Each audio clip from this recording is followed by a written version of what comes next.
Dan untuk hari-hari berikutnya, kalau pelajaran Bapak itu harus pakai sepatu. Ya. Bapak masuk, kalian tidak pakai sepatu, silakan belajar di luar saja. Tidak usah ikut pelajaran Bapak. Kita sekolah ini, ya, kita sekolah ini bukan hanya melatih otak untuk berpikir saja, Reisha. Bukan cuma melatih otak saja untuk berpikir, tetapi juga melatih diri dalam bermasyarakat. Nanti kalian tuh akan hidup sebagai masyarakat, sebagai warga, yang mana warga masyarakat tuh hidup dalam aturan. Tidak ada masyarakat yang hidup tanpa aturan. Dan kalau ada orang yang tidak ikut aturan masyarakat, maka masyarakat itu akan mengatakan dia adalah orang jahat. Dia adalah orang yang buruk, orang yang jahat, yang tidak disukai untuk hidup bersama masyarakat situ. Gitu ya. Nah, latihannya kapan? Di sekolah. Ketika aturannya adalah pakai sepatu, kalian tidak pakai sepatu, sesungguhnya kalian tuh orang yang jahat karena tidak mau mematuhi aturan. Orang yang buruk perangainya. Ketika aturannya itu harus datang jam berapa, kalian tidak mau menepatinya, berarti kalian orang yang buruk dalam masyarakat sekolah. Itu baru masyarakat secara umum, belum dunia kerja. Di dunia kerja, baik itu di kantor, di pabrik, ya, di proyek, semuanya ada aturan. Orang kalau tidak ikut aturan satu perusahaan, maka dia akan dikeluarkan dari perusahaan itu. Orang dipakai asal dia ikut aturan itu, ya. Di kantor sama, tidak ikut aturan, kalian akan dipecat dari kantor itu. Keras nak hidup itu, ya. Maka latihannya itu ya sekarang, dari sekarang ini. Kalau dari sekarang kalian terbiasa melanggar aturan, maka dimanapun kalian hidup akan jadi pelanggar aturan. Ada satu cerita orang Indonesia, dia berada di Eropa, kalau tidak salah tuh di Perancis, ya. Sekolah tuh di Perancis, dan dia orang Indonesia tuh pinter. Kalian perlu ketahui, di Perancis dan negara-negara Eropa lainnya semuanya sistemnya elektronik, nah. Ya. Kalau kita mau naik kereta pakai sistem elektronik, tempel kartu tet baru bisa masuk. Kita mau masuk ke gedung tet, tempel kartu.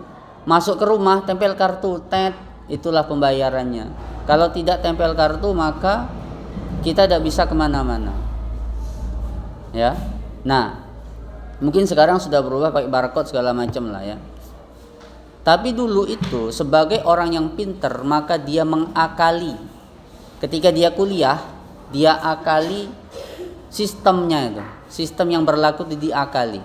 Sehingga ketika dia masuk ke kereta, naik kereta, dia tempel kartu, kartunya tuh tidak bisa berkurang saldonya.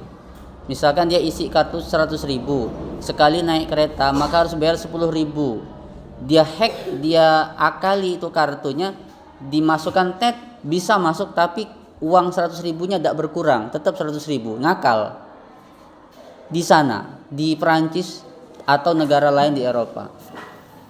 Setiap hari dia mengakali itu dan berhasil. Tidak pernah ada satupun orang yang komplain. Dia senang, saya orang Indonesia. Ini Bapak dapat kisahnya dari deskripsi orang di sana. Nah, kemudian dia selesai kuliah itu dia dapat juara pula, cum laude. Pintar memang anaknya. Tetapi begitu dia ngelamar kerja, tidak satupun perusahaan yang mau menerima dia. Maka dia nanya, kenapa saya tidak diterima? Bukankah saya punya kemampuan? Dia punya skill, dia punya keterampilan. Tetapi kok tidak diterima? Kalau alasan nilai, ini nilai saya Pak, bagus nilai saya. Tidak ada yang jelek, nilai bagus semua.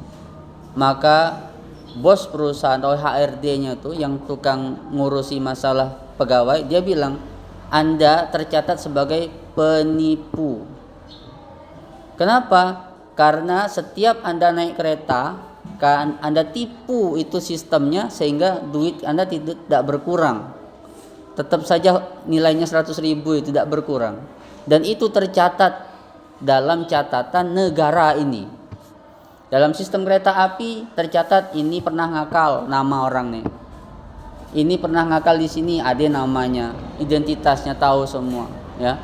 Maka Anda tidak kami terima karena nanti kalau kerja di sini Anda tuh ngakal juga di sini, nipu kami ya. Begitu. Ya. Maka belajarlah mentaati aturan di madrasah ini. Sekecil apapun. Dengan kesadaran, maka kalian akan diterima di masyarakat. Kalian akan diterima di tempat kerja. Kalian akan diterima dimanapun kalian hidup. Karena kalian adalah orang yang sudah terbiasa mentaati aturan. Ya. Bahkan kalau kalian itu terbiasa tidak mentaati aturan, lama-lama aturan Allah pun tidak akan kalian taati. Sehingga kalian tidak akan diterima di surga. Terimanya di mana? Ya di neraka. Gara-gara apa? Tidak mau ngikuti aturan. Kalau aturan manusia ini nak, kita masih bisa dipertegas, misalkan ya. Tidak pakai sepatu. Mana? Kenapa tidak pakai sepatu? Ada yang tukang negur. Tapi aturan Allah hanya perlu kesadaran saja. Tidak ada yang bisa negur. Pola sembahyang subuh palom kata Pak Nurul. Lah Pak, bebule padahal. Ya. Aturan Allah tidak ada yang bisa mengetahuinya. Hanya kamu dengan Allah saja. Tapi nanti di akhirat baru sistem Allah itu catatannya nih. Anda pernah ada sholat nih. Berbohong pula. Ada sholat bohong pula dengan kepala sekolahnya. Itu akibat kalian terbiasa tidak mentaati aturan. Bisa dipahami sekalian? Bisa. Oke, sekarang kita mulai pelajaran.